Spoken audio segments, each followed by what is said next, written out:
Did you hear me talking to the student after my talk about Gödel? No, I didn't know. It's just so that's convergent thinking for you right there. Yeah, I was talking about Gödel, but more directly I was talking about Bertrand Russell and the problem of infinite regress, right? That if you start at any point in the middle of a system of logic and you try to work back to first principles, you'll just work back forever. It's like, when a kid says to a parent, "Why is the sky blue?" and they say, "Oh, something about atmosphere and light coming through and our ability to perceive color," and the kid says, "Why?" And they're like, "Well, we need eyes for blah, blah, blah." Why, right? And the parent starts quickly understanding that this is just going to go on forever. So they say, "Go to sleep. I'm tired," right? Or, "I don't know, I'll eat a sandwich." And, for Russell and for Gödel, part of where the rubber met the road for this is that the only bedrock you ever reach in a system of logic is assumptions, right? All systems of logic are closed. There's no such thing as an open system of logic. So when I talk about this in game studies classes, because I do, I talk about play and its relation to logic, that play is the thing that allows us to get outside of closed systems of logic. I'm thinking for some reason of a friend of mine who's from Australia. He was sitting outside one time under a tree when he was like 15 or something, and he was like having a conversation with his friends, and the thought occurred to him out of nowhere, what if God was a woman? And he's a serious Christian, and when this happened, it was one of those mind-blowing experiences. We forget how much when we say something is mind-blowing, sometimes we actually mean it. It's this feeling, this fully like somatic experience we have, right? Of Dickinson used to call good poetry, it makes you feel like the top of your head just got taken off, right? How do we deal with that as animals when some core assumption we have about the world, whether it's belief or whether it's just something based upon experience, and over again you've come to understand, if I interact with my significant other in this particular way, I'm going to get some negative feedback, right?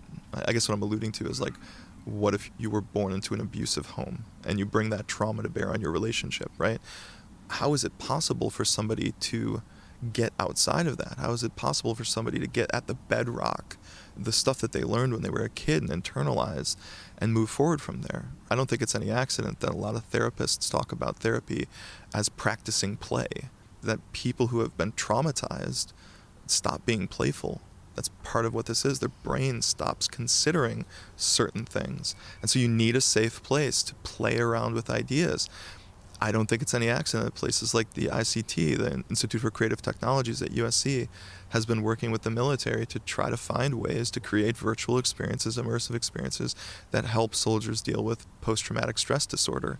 And look, I'm pretty vocal about this, and I'm not always a big fan of the military-industrial complex. My grandfather was a Marine, and he had PTSD from the moment I knew him on. And so he worked in a post office, sorting mail, and never drove a car because it was too stressful for him. I would have loved to believe that someone like my granddad, some Marine who got sent over somewhere, just drafted and did the best that they could with the situation they were in, not knowing the ethics of it, the compromise of it all, just having to be there and then having to deal with that the rest of their lives.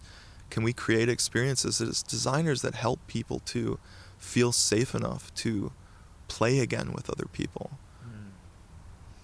Yeah, I'm just really tuning into that war and the trauma that comes from war. It's the deep soul trauma. And I've done an interview with Skip Rizzo, and what he said was that a key part of healing from the post-traumatic stress is you're put into a context under which that you are reminded of the stories, but it's not just to traumatize these memories. It's for you to be able to tell the story and for you to recontextualize that story and to take ownership of that story, but also to be fully emotionally present to that story. And I feel like in our culture today, there's a bit of a need for these immersive experiences that get to the heart of like a truth and reconciliation, of ability to be able to feel the pain of the world and to express that in some ways, or at least to explore these ideas in an interesting way. And I feel like the things that you're doing at the horseshoes, hot dogs, and hand grenades, in a lot of ways, you're doing that. You're doing these thought experiments, and if you could maybe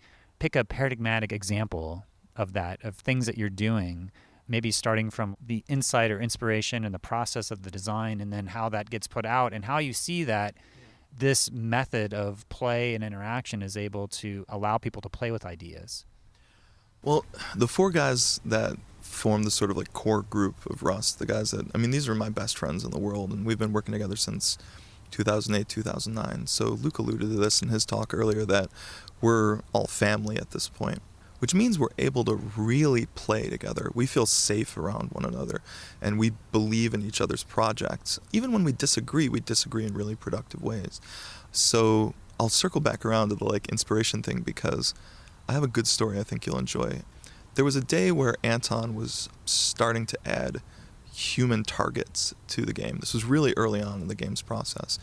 And if I'm not mistaken, his motivation, the thing that had prompted him to start trying this out in this internal build, was the shooting competitions, like the really precise shooting competitions that people do where they have targets that approximate the shape of a body. And he was getting a lot of requests, as we always do, from the community to add more people to shoot. This is a thing. I mean, if you think it's a thing, trust me, you make a gun game and you find out just how many people want to shoot people. It's a thing.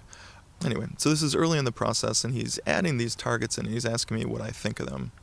And I called him up on the phone, and I was really passionate about convincing him that this was a bad idea.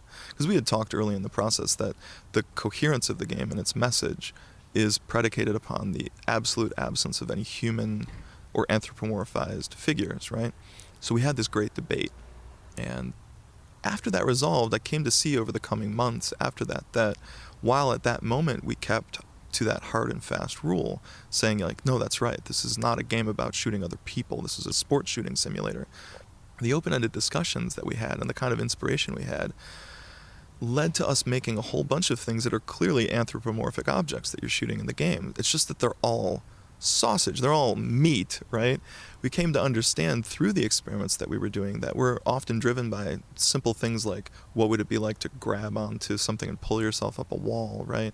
Or we have this new object that we want to try out, right? But we kept finding over and over again that was the core that we actually liked, was not the no shooting people, it was everyone's meat.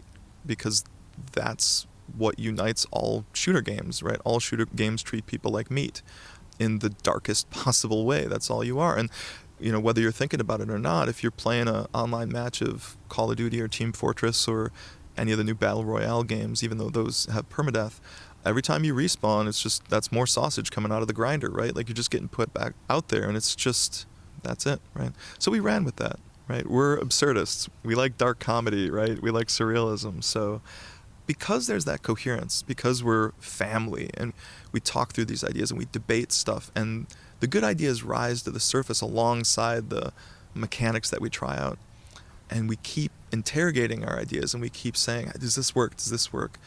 We've created something that is weirdly coherent to the point that fans pick up on this, you know, and fans understand that they may in fact be the only person in that game, or there may be no people in that game.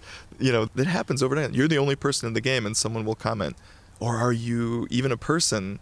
What? And then someone's mind gets blown. I don't want to give us too much credit, but I like to at least to think about the possibility that there's some kid out there who's been playing shooter games their whole life, and suddenly their mind's blown by the idea that they're just a walking, talking hot dog. What does that mean, right? I mean, it's goofy, but it's dark, right? I hope that the kinds of things that we've been talking about here somehow slip into those little moments. I like to believe that they do, but the truth is there's no way to know. And I think what makes us so lucky as developers is that we have this community of people who play with us all the time. We talk to them all the time. They give us great ideas. They give us great feedback. They inspire us. I mean, that's not blowing smoke. It's just something special. And I don't know how long this will last. I don't know if this will be the only game that we ever make where we have that kind of connection with a group of people, and where that group of people help us to make an experience that transcends all of our abilities. Not us as developers, not the community, but all of us working together, seeing something there, some special thing that we want to keep growing.